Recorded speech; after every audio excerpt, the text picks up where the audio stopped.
হাতে সময় কম, পেটে খিদে আর টিফিনও বানাতে হবে। পরিস্থিতি যদি এমন হয় তাহলে চিন্তা নেই, কয়েকটি ঘরোয়া উপকরণ দিয়ে বানিয়ে ফেলুন প্রোটিন সমৃদ্ধ, এনার্জিতে ভরা এই এগ স্যান্ডউইচটিকে। এর স্বাদ আশা রাখি বড় থেকে ছোট সবারই ভালো লাগবে। চলুন তাহলে শুরু করা যাক। যেহেতু এগ স্যান্ডউইচ, তাই ডিম তো প্রয়োজন পড়বেই। এখানে আমি 4টে ডিমকে সেদ্ধ করে নিয়েছি। প্রয়োজন অনুযায়ী আপনারা কম বেশি নিতেই পারেন। সেদ্ধ করা ডিমগুলোকে একটি গ্রেটারের সাহায্যে আমি গ্রেট করে নিচ্ছি। এই ধরনের স্টিলের গ্রেটার প্রায় প্রত্যেকের বাড়িতেই থাকে। এর যে মোটা অংশটি রয়েছে সেটি দিয়েই আমি গ্রেট করে নিলাম।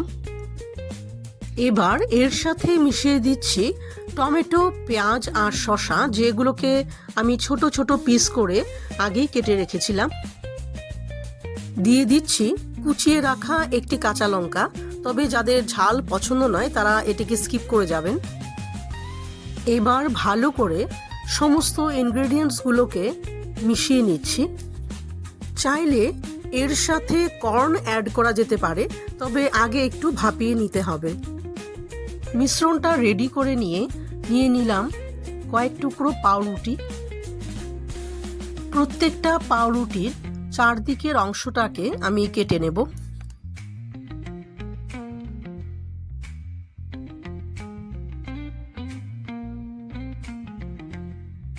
স্লাইসগুলো একটু বড় সাইজের নিলেই ভালো, তাহলে স্যান্ডউইচটা তৈরি হওয়ার পর দেখতে বেশ ভালো লাগে।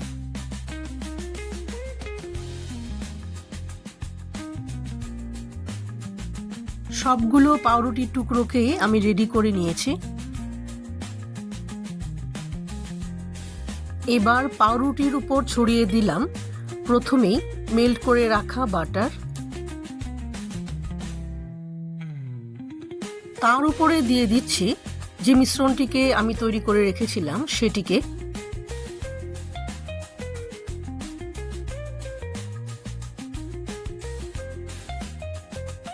উপর থেকে ছড়িয়ে দিচ্ছি স্বাদ অনুযায়ী বিট নুন আর একটি চিজ স্লাইস। গোলমরিচের গুঁড়ো ছড়িয়ে দিয়ে উপর থেকে অপর আরেকটি পাউরুটি স্লাইস দিয়ে ঢেকে দিলাম। এখানে একটি প্যান গরম করে নিয়ে তার উপরে বাটার মাখিয়ে নিলাম।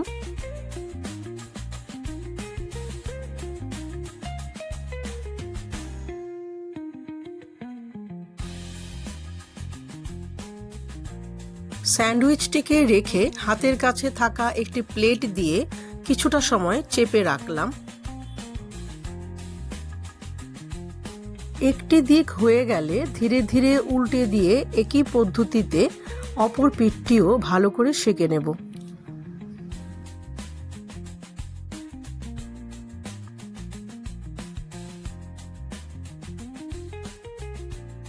স্যান্ডউইচটির উভয় পিঠই মুচমুচে করে সেঁকা হয়ে গেছে। এবার আমি এটিকে একটি জায়গায় নামিয়ে নিয়ে মাঝ বরাবর কেটে নিলাম। ভেতরে চিজ বেশ সুন্দরভাবে মেল্ট হয়ে গেছে। বন্ধুরা, রেসিপিটি ভালো লেগে থাকলে কমেন্টে জানান, শেয়ার করুন প্রিয়জনদের সাথে। আবারও ফিরবো আরও নতুন কিছু রেসিপি নিয়ে।